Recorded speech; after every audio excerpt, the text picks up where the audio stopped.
അമ്മയിൽ നിന്ന് തുടങ്ങി അപ്പനിലേക്ക്, മക്കളിലേക്ക്, ക്രിസ്മസ് പാട്ടിലെ ധ്യാനത്തിലേക്ക്, ഇന്നിപ്പോൾ ശരീരധ്യാനത്തിലേക്ക് നമുക്ക് നമ്മളിൽ നിന്ന് തന്നെ ഒന്ന് തുടങ്ങാം. പ്രിയ സഹോദരരെ, നിങ്ങളുടെ കരങ്ങൾ ശൂന്യമായിട്ട് നിങ്ങൾക്ക് തോന്നുന്നുണ്ടോ? നിങ്ങളുടെ ഹൃദയം സ്നേഹത്തിൽ ദരിദ്രമായിട്ട് നിങ്ങൾക്ക് തോന്നുന്നുണ്ടോ? ഈ രാത്രി നിങ്ങൾക്ക് വേണ്ടിയുള്ളതാണ്. നിങ്ങളുടെ ജീവിതത്തിൽ പ്രകാശിക്കാനായിട്ട് ദൈവത്തിൻ്റെ കൃപ പ്രത്യക്ഷപ്പെട്ടിരിക്കുന്നു. അത് സ്വീകരിക്കുക. ക്രിസ്തുമസിൻ്റെ വെളിച്ചം നിങ്ങളെ പ്രകാശിപ്പിക്കട്ടെ. എല്ലാവർക്കും ക്രിസ്മസിൻ്റെ എല്ലാ ആശംസകളും പ്രാർത്ഥനകളും.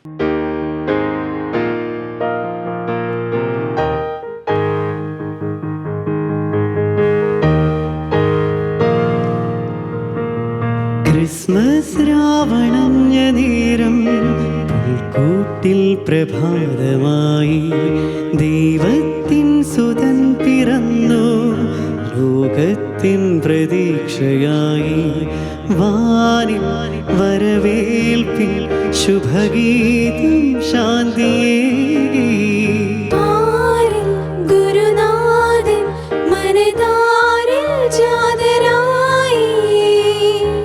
വാത്സല്യമോലും പൊൻപൈതലായോ ആത്മീയ ജീവൻ നൽകുന്നിതാ. വാനിൽ വരവേൽപ്പിൽ ശുഭഗീതം ശാന്തിയേകി. പാരിൽ ഗുരുനാഥൻ മനതാരിൽ ജാതനായി. വാത്സല്യമോലും പൊൻപൈതലായോ ആത്മീയ ജീവൻ നൽകുന്നിതാ.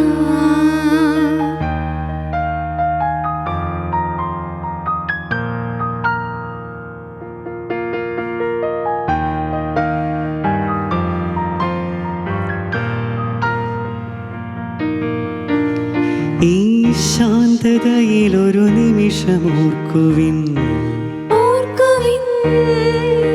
നിൻ സോദരനിൽ ഈശ്വരനെ കണ്ടുവോ? മനുഷ്യരന്യരായുയരുവാൻ മനസ്സിലുയരുന്ന മതിലുകൾ ഇനി നീക്കി മണ്ണിൽ ശാന്തിയേകൻ. ക്രിസ്മസ് വന്നിതാ. വാനിൽ വരവേൽപ്പിൽ ശുഭഗീതം ശാന്തിയേകി. ആരിൽ ഗുരുനാഥൻ മനതാരിൽ ജാതനായി. വാത്സല്യമോലും പൊൻപൈതലായോ ആത്മീയ ജീവൻ നൽകുന്നിതാ.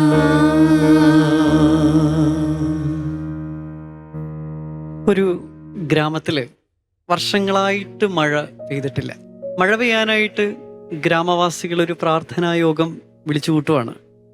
പ്രാർത്ഥനക്കായിട്ട് പള്ളിയിലെത്തിയവരിൽ ഒരു കൊച്ചു കുഞ്ഞിൻ്റെ കയ്യിൽ മാത്രം ഒരു കുട. അത് കണ്ടിട്ട് അവനെല്ലാവരും കളിയാക്കുവാണ്. അവൻ്റെ അമ്മ അവനോട് ചോദിക്കുന്നുണ്ട്, നീ എന്താ പൊട്ടനാണ്? നിനക്കറിയില്ലേ ഈ ഗ്രാമത്തിൽ മഴ പെയ്തിട്ട് വർഷങ്ങളായി നിനക്കറിയാൻ പാടില്ല? പ്രാർത്ഥിക്കാൻ വന്ന ആരുടെയെങ്കിലും കയ്യിൽ നോക്കിയ കുടയുണ്ടാ? പിന്നെ നീ മാത്രം എന്തിനാ ഈ കുട എടുത്തേക്കുന്നത്? പ്രാർത്ഥിച്ചാൽ മഴ പെയ്യുമെന്ന് അവൻ അത്രമാത്രം വിശ്വസിച്ചിരുന്നു. ബാക്കിയുള്ളവരാ? അപ്പം ആരാണ് ശരിക്കും മണ്ടന്മാര്? നിങ്ങൾ കേട്ടിട്ടുള്ളൊരു കഥയായിരിക്കാം ഇത്. നമ്മളിതിൽ ഏത് വിഭാഗത്തിലാണ് പെടുന്നത്?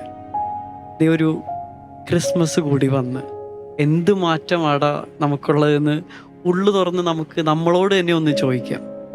വെറുതെ ഒരു ക്രിസ്മസ് എന്നതിനപ്പുറം എന്തെങ്കിലുമൊക്കെ മേന്മയുണ്ടോ?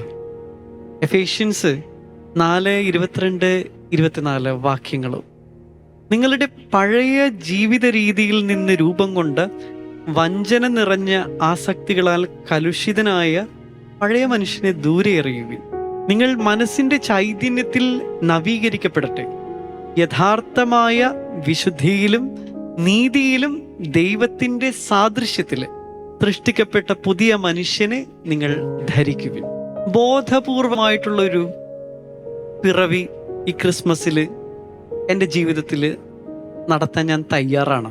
അല്ലെങ്കിൽ ഞാൻ മുന്നേ പറഞ്ഞ കഥ പോലെ ഒരു ബോധവുമില്ലാതെ ഒരു ക്രിസ്മസ് കൂടി നമ്മളുടെ മുന്നിൽ കടന്നു പോകും. ഇന്ന് പാതിരൊക്കെ പള്ളിയിൽ പോവും, പിന്നെ കുറേ തിന്നും, കുറേ കുടിക്കും. അതിനപ്പുറം എന്ത് മേന്മയാണ് ഈ ക്രിസ്മസിനുള്ളത്? ബെനഡിക്റ്റൈൻ ആശ്രമങ്ങളിൽ ഉണ്ടായിരുന്ന ഒരു രീതിയെപ്പറ്റി വായിച്ചതോർക്കുവാണ്.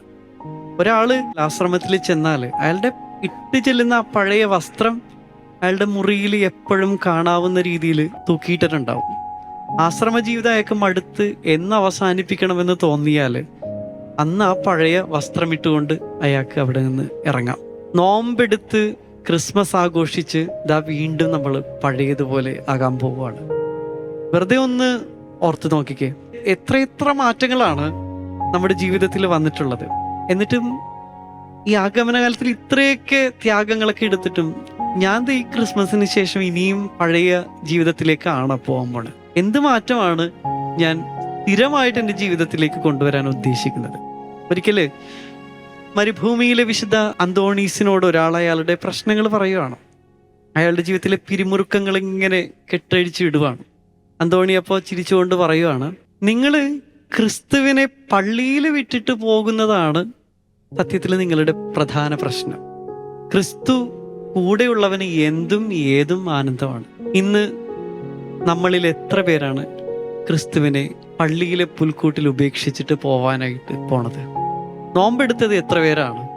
മദ്യം വർജിച്ചത് എത്ര പേരാണ്? ഇന്ന് രാത്രി ഇത് ബ്രേക്ക് ചെയ്യാൻ പോകുന്ന നോൻപ് സത്യത്തിൽ എന്തിനു വേണ്ടിയാണ് നമ്മൾ എടുത്തത്? ആദ്യം പറഞ്ഞ കഥ കണക്കെ തന്നെയാണ്.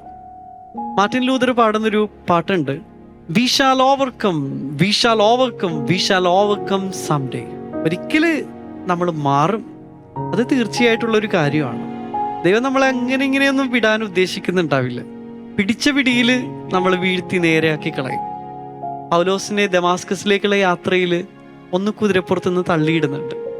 യോനായെ പിടിച്ചത് നമുക്കറിയാം. നിനവയിലേക്ക് പോകാൻ പറയുവാണ്. അവൻ ദൈവത്തിന്റെ മുമ്പിൽ നിന്ന് നേരെ ഓപ്പോസിറ്റ് ഒളിച്ചോടുന്നുണ്ട്. തിമിംഗലത്തിന്റെ ഉള്ളിൽ പെട്ട് ശ്വാസം മുട്ടുമ്പോൾ അവൻ പഠിക്കുന്നുണ്ട്. ധൂർത്തപുത്രൻ എന്താണ് സംഭവിച്ചതെന്ന് നമുക്കറിയാം. ഇതെല്ലാം നമുക്കറിയാം. പക്ഷേ ഞാൻ മാറൂല എന്നുള്ള വല്ലാത്തൊരു റിജിഡ് മൈൻഡ് നമുക്ക് ഈ ക്രിസ്മസിൽ ഉപേക്ഷിക്കാം. ദൂരെ നിന്ന് ഇങ്ങനെ ഒരു നമ്മുടെ പഴയ ജീവിതമാകുന്ന തീവണ്ടി ഇങ്ങനെ ചിരിച്ചും കളിച്ചും വീണ്ടും വരുന്നുണ്ട്. തമാശയൊക്കെ പറച്ച് നമ്മൾ ഉണ്ണിയുടെ കൂടെയൊക്കെ ഇങ്ങനെ ഈ ഒരു ആഗമനകാലം നടക്കുന്നുണ്ട്. ഈ വണ്ടി അടുത്തെത്തുമ്പോൾ പതുക്കെ കൈമുട്ട് കൊണ്ടൊരു തട്ട് തട്ടിയ ആരും അറിയില്ല. ഉണ്ണി പോയി നമുക്ക് ആ തീവണ്ടിക്കൊപ്പം വീണ്ടും പഴയ ജീവിതത്തിലേക്ക് പോകാം. എന്ത് വേണമെന്ന് നിങ്ങൾക്ക് തീരുമാനിക്കാം. എത്ര കോംപ്രമൈസുകളിലും അഡ്ജസ്റ്റ്മെന്റുകളിലും കുടുങ്ങിക്കിടക്കുവാണ് നമ്മളുടെ ജീവിതം. നായകളുടെ ഇടയിലെ ഒരൊറ്റ യജമാനനോട് മാത്രം കൂറുള്ള ഒരിനം നായയുണ്ട്. പല ജനസുകളുണ്ട്. അതിൽ ഏറ്റവും പ്രധാനപ്പെട്ടതാണ് റോട്ട് വീലർ എന്ന് പറയും. സിംഗിൾ മാസ്റ്റർ ഡോഗാണത്. ഈ ഒരു കാര്യം ജീവിച്ച് കാണിക്കേണ്ട ഒരു നായ ജീവിക്കുന്ന ആ ഒരു ക്വാളിറ്റി ഒരു ക്രിസ്ത്യാനിയായ നമുക്ക് ജീവിക്കാൻ പറ്റുന്നുണ്ടോ എന്നൊന്ന് പരിശോധിക്കണം. ഈ ഒരു ബോധ്യത്തിൽ ജീവിതത്തെ ഒന്ന് കെട്ടിയിടാനായിട്ടൊക്കെ നമുക്കൊന്ന് ശ്രമിക്കാം. രണ്ട് യജമാനന്മാരെ സേവിക്കാൻ പറ്റില്ല എന്നൊക്കെ ഈശോ നമ്മളോ പഠിപ്പിക്കുന്നുണ്ട്. മാമോൻ എന്ന് പറയുന്ന സ്ഥലത്ത് നമുക്ക് എന്തിനേയും പ്ലേസ് ചെയ്യാം. നമ്മളുടെ പ്രയോറിറ്റീസ് ക്രിസ്തുവിന് പകരമായിട്ട് ഞാൻ കരുതി വെക്കുന്നത് എന്തും ആയിക്കോട്ടെ, എനിക്കത് അവിടെ പ്ലേസ് ചെയ്യാം. ധനമായിക്കോട്ടെ, എൻ്റെ സ്റ്റാറ്റസ് ആയിക്കോട്ടെ, എൻ്റെ ഓപ്പർച്യൂണിറ്റീസ് ആയിക്കോട്ടെ, ഞായറാഴ്ചകളിലെ എൻ്റെ തിരക്കുകളായിക്കോട്ടെ, ട്യൂഷൻ ആയിക്കോട്ടെ, എൻട്രൻസ് കോച്ചിങ് ആയിക്കോട്ടെ, അങ്ങനെ എന്തും ക്രിസ്തുവിന് പകരം ഞാൻ കരുതി വയ്ക്കുന്നതൊക്കെ മാമോൻ ധനത്തിന്റെ സ്ഥാനത്ത് എനിക്ക് പെടുത്താനായിട്ട് പറ്റും. സ്പിരിച്വാലിറ്റിയിൽ ഏറ്റവും അപകടം പിടിച്ചൊരു വാക്കാണ് ഡിപ്ലോമസി എന്ന് പറയും. അതായത് രണ്ട് അവസ്ഥയെ പിന്താങ്ങുന്ന അവസ്ഥയാണ്. രണ്ട് വള്ളത്തിൽ കാലുവെച്ച് പോകാനൊന്നും പറ്റത്തില്ല എന്നൊരു ചൊല്ല് നമ്മൾ കേട്ടിട്ടുണ്ടാവും. അപകടം പിടിച്ചൊരു യാത്ര തന്നെയായിരിക്കും അത്. രണ്ട് വള്ളത്തിൽ നമുക്ക് യാത്ര ചെയ്യാൻ പറ്റില്ല. രണ്ട് യജമാനന്മാരെ നമുക്ക് ഒരേ സമയം സേവിക്കാൻ പറ്റില്ല. ബെർനാഡ് ഷായോട് അകത്തെ ചെകുത്താനെ കുറിച്ച് വൃദ്ധനായിട്ടുള്ളൊരു ഗോത്രവംശജൻ പറഞ്ഞ കഥ രസകരമാണ്. എൻ്റെ ഉള്ളിൽ രണ്ട് നായകളുണ്ട്. ഒരെണ്ണം പ്രശ്നക്കാരൻ, കലഹക്കാരൻ. മറ്റൊന്ന് ശാന്തശീലൻ. ഈ കലഹക്കാരൻ ശാന്തനായിട്ടുള്ള നായയെ ഇങ്ങനെ കണ്ടിന്യൂസ്ലി അറ്റാക്ക് ചെയ്തുകൊണ്ടിരിക്കുകയാണ്. ആർക്കാണ് അവസാനത്തെ ജയം എന്ന് ചോദിച്ചാൽ അതിൻ്റെ ഉത്തരവും അയാൾ തന്നെ പറയുന്നുണ്ട്. ഞാൻ ഏത് നായയെയാണോ പരിപോഷിപ്പിക്കുന്നത്, ഏതിനാണോ ഞാൻ തീറ്റ കൊടുക്കുന്നത്, അതിനായിരിക്കും അന്തിമ വിജയം എന്ന് പറയുന്നത്. ശരീരത്തിലായ നിമിഷം മുതൽ നമ്മൾ മരണത്തിലാണ്. വിശുദ്ധ അഗസ്റ്റിനാണ് നമ്മളോട് ഇതിങ്ങനെ പറയുന്നത്. എന്നിട്ട് അദ്ദേഹം അതിന് രക്ഷാമാർഗമായിട്ട് പറയുന്നത് ശരീരത്തിൽ നിന്ന് കൂടുമാറി ആത്മാവിൽ കൂടുപാർക്കാനായിട്ടാണ് പറയുന്നത്. ഏറ്റവും പ്രധാനപ്പെട്ട കാര്യമാണ് ജഡത്തിൻ്റെ ശരീരത്തിൻ്റെ ജയിലറയിൽ നിന്നൊക്കെ ഒരടിയെങ്കിലും ഒന്ന് ഉയരാനായിട്ട് ഈ ക്രിസ്മസ് കാലത്ത് നമുക്കൊന്ന് പറ്റണം. ക്രിസ്റ്റഫർ നോളൻ നമുക്കറിയാവുന്നൊരു ഫിലിം ഡയറക്ടറാണ്. 2026 അദ്ദേഹത്തിൻ്റെ ഒരു സിനിമ വരുന്നുണ്ട്. ദി ഒഡീസി എന്നാണ് ആ പടത്തിൻ്റെ പേര്. ഒരു വർഷത്തിന് മുമ്പ് തന്നെ അതിൻ്റെ പ്രീ ബുക്കിംഗ് ആരംഭിച്ചായിരുന്നു. ടിക്കറ്റ് എല്ലാം ചൂടപ്പം പോലെ വിറ്റടിച്ചു പോയി. ട്രോജൻ യുദ്ധത്തിന് ശേഷം ഉളീസസ് സ്വന്തം നാടായ ഇത്താക്കയിലേക്ക് നടത്തുന്ന ഒരു 10 വർഷം നീളുന്ന യാത്രയാണ് അദ്ദേഹം അതിൽ ചിത്രീകരിച്ച് വെച്ചിരിക്കുന്നത്. മോസ്റ്റ് വെയിറ്റിംഗ് ആയിട്ടുള്ളൊരു മൂവിയാണത്. ഈ യാത്രയിൽ ഏറ്റവും അപകടം പിടിച്ച പ്രശ്നം, പ്രതിസന്ധി എന്ന് പറയുന്നത് സൈറൻസ് എന്ന് പറയുന്ന ദേവതകളാണ്. അതൊരു ദ്വീപിനകത്താണ് ദേവതകളുള്ളത്. ഇവർ മധുരമായിട്ടുള്ള ഗാനങ്ങൾ പാടും. ഈ ഗാനം കേൾക്കുന്നവരാകട്ടെ ഇതിൻ്റെ ആകർഷണം ഇങ്ങനെ ചെറുക്കാൻ പറ്റാതെ അവരുടെ കപ്പലുമായിട്ട് മുന്നോട്ട് പോകും. പാറകളിൽ ഇടിച്ച് ഇവരെല്ലാവരും മരിക്കും. ഇതിനെ ചെറുക്കാനായിട്ട് ഇദ്ദേഹം ചെയ്യുന്നത് തൻ്റെ കപ്പലിലുള്ള എല്ലാവരുടെയും ചെവിയിൽ വാക്സ്, മെഴുകു ഉരുക്കി ഒഴിക്കുന്നുണ്ട്.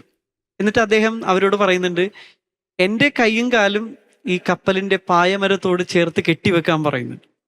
അങ്ങനെ അവർ ആ ദ്വീപിനടുത്തെത്തി സൈറനുകൾ മനോഹരമായിട്ട് പാടാനായിട്ട് തുടങ്ങി. പക്ഷേ അവരുടെ ആ വശ്യഗാനം ഇവർ കേട്ടില്ല. അവർ പാടിക്കൊണ്ടേയിരുന്നു. ഇവർ സുരക്ഷിതമായിട്ട് ഇവരുടെ യാത്ര തുടർന്നു. ആസക്തികളിൽ നിന്ന് സ്വയം ഉയർത്തി നിർത്തിയാലേ നമ്മുടെ ശരീരം ഒരു വിളക്ക് മരമാകുള്ളൂ. ഈശോയും ഞാനും തമ്മിലുള്ള വ്യത്യാസം എന്താണെന്ന് ചോദിച്ചാൽ, ഈശോ എനിക്ക് അപ്പമായിട്ട് മാറി, ഞാനാണെങ്കിൽ ഒടുങ്ങാത്ത വിശപ്പുമാണ്. എൻ്റെ വിശപ്പെന്ന് പറയുന്നത് ഈശോയ്ക്ക് വേണ്ടിയുള്ള വിശപ്പല്ല, മറിച്ച് എൻ്റെ ശരീരത്തിന് വേണ്ടിയുള്ള വിശപ്പാണ്. ശരീരത്തെ ഒന്ന് ധ്യാന വിഷയമാക്കുന്നത് നല്ലതാണ്. ഇൻകാർണേഷൻ, അവതാരം എന്ന് പറയുന്നത് ക്രിസ്തീയ ദൈവശാസ്ത്രത്തിൽ ക്രിസ്മസിനെ നമുക്കൊരു ഒറ്റ വാക്കിലേക്ക് ഒതുക്കാൻ പറ്റിയൊരു വാക്കാണ്, ഇൻകാർണേഷൻ. കർത്താവ് ഇങ്ങനെ പൂർണ്ണ മനുഷ്യനും പൂർണ്ണ ദൈവവുമായിട്ട് ഭൂമിയിലേക്ക് വന്ന ഒരു ദിവസമാണ്. ഈശോയുടെ ശരീരത്തിൽ സ്വർഗീയ മഹിമ പ്രകാശിക്കുന്നു എന്നൊക്കെ പറയുന്നുണ്ട്. എന്നിട്ടും ലോത്തിന്റെ കാലത്തിൽ എന്നതുപോലെ നമ്മൾ ശരീരം കൊണ്ട് അന്ധരായിക്കൊണ്ടിരിക്കുകയാണ്. ഒരു സിനിമയിൽ കുറേ അധികം ആഗ്രഹിച്ച സഹശയനത്തിന് ശേഷം അതിൽ പങ്കുചേർന്ന വ്യക്തികൾ പരസ്പരം പറയുന്നത് ഇങ്ങനെയാണ്: സെയിം സ്വെറ്റ്, സെയിം ക്യാവിറ്റീസ്, ഒരേ വിയർപ്പ്, ഒരേ ശരീരം. ഇത്രയേ ഉള്ളൂ ശരീരത്തിൻ്റെ ഭ്രമങ്ങൾ എന്ന് പറയുന്നത്. എന്നിട്ടും നമ്മൾ ശരീരത്തെപ്പറ്റി പ്രകാശത്തിൽ ചിന്തിക്കുന്നില്ല എന്നുള്ളതാണ്.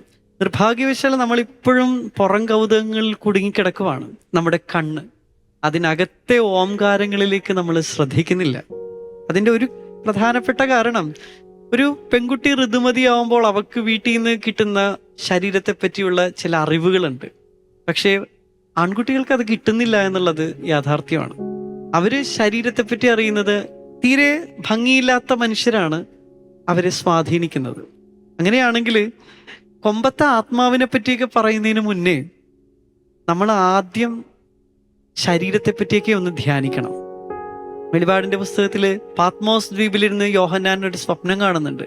തിളങ്ങുന്ന ശരീരമുള്ള ഒരു സ്ത്രീ, പാദപീഠം ചന്ദ്രൻ, മുടിയഴകെന്ന് പറയുന്നത് നക്ഷത്രങ്ങള്, അവളുടെ ശരീരം ഇങ്ങനെ പ്രകാശിക്കുക, സൂര്യനെ ഉടയാടയായിട്ട് അണിഞ്ഞിരിക്കുന്നത്.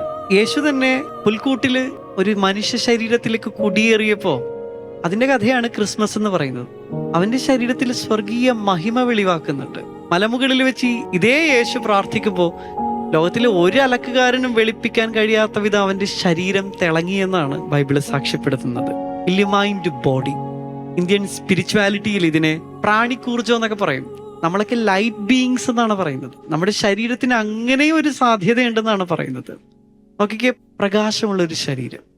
ഞാൻ പറഞ്ഞു വരുന്നത്, ഈ ഒരു ക്രിസ്മസ് കാലഘട്ടത്തിൽ, ആഗമന കാലഘട്ടത്തിൽ നമ്മൾ നമ്മുടെ ശരീരത്തെ ഒന്ന് വരുതിക്ക് നിർത്താനായിട്ടൊക്കെ ശ്രമിച്ചവരുണ്ടാവും. അതൊന്ന് ജീവിതത്തിന്റെ ഭാഗമായിട്ട് തുടർന്നു കൊണ്ടുപോയാൽ നിങ്ങൾക്ക് നിങ്ങളുടെ ആത്മീയ ജീവിതത്തിൽ വലിയ ഉയർച്ചകളുണ്ടാവും. ശരീരത്തെപ്പറ്റി ചിന്തിക്കുമ്പോൾ കുറച്ചുകൂടെ പ്രകാശമുള്ള ചിന്തകളായിരിക്കണം നിങ്ങളുടെ മനസ്സിലേക്കും വരേണ്ടത്. അല്ലാതെ ചെറിയ ചെറിയ കൗതുകങ്ങളിൽ പെട്ട് നമ്മുടെ ശരീരത്തിൻ്റെ വെളിച്ചം നഷ്ടപ്പെടുത്താതിരിക്കാൻ. ക്രിസ്മസ് എന്ന് പറയുന്നത് ദൈവം മനുഷ്യ ശരീരത്തിൽ കുടിയേറിയ കഥയാണ്. ഈശോയുടെ ആശീർവാദം ഈ നിമിഷം സ്വീകരിക്കാനായിട്ട് നമുക്കൊരുങ്ങാം.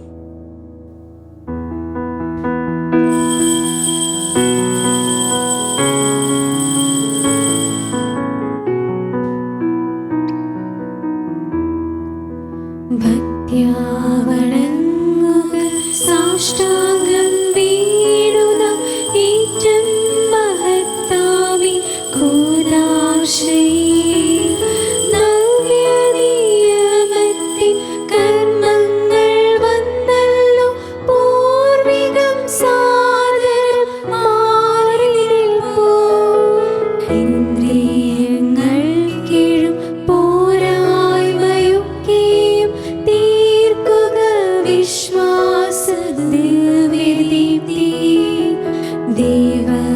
ദേവപിതാവിനും തന്നേകജാതനും സ്തോത്രമുണ്ടാകണം എന്നുമെന്നും പാവനാത്മാവിനും ഔവേദം നിസ്തൂലം സ്തോത്രമുണ്ടാകണം നിത്യകാലം സ്വസ്തിയും കീർത്തിയും ശക്തിയുമാർന്നെന്നും വാഴുക ത്രിത്വൈക ദൈവമാമേ. സ്വർഗത്തിൽ നിന്നവർക്കപ്പമേകിയല്ലോ, എല്ലാ സ്വാതന്ത്ര്യത്തിനൊരപ്പമേകിയല്ലോ. നമുക്ക് പ്രാർത്ഥിക്കാം. ദൈവമേ, അങ്ങയുടെ പീഡാനുഭവത്തിൻ്റെ സ്മാരകമായി വിസ്മയാവഹമായ ഈ കൂദാശ ഞങ്ങൾക്കങ്ങ് നൽകിയല്ലോ. അങ്ങയുടെ പരിത്രാണത്തിൻ ഫലം ഞങ്ങൾ നിരന്തരം അനുഭവിക്കുമാറ് അങ്ങയുടെ തിരുശരീരത്തിൻ്റെയും തിരുരക്തത്തിൻ്റെയും ദിവ്യരഹസ്യങ്ങൾ എന്നും വണങ്ങുവാൻ അനുഗ്രഹം തന്നരുളണമേ എന്ന് നിത്യമായി ജീവിച്ചു വാഴുന്ന അങ്ങയോട് ഞങ്ങൾ പ്രാർത്ഥിക്കുന്നു.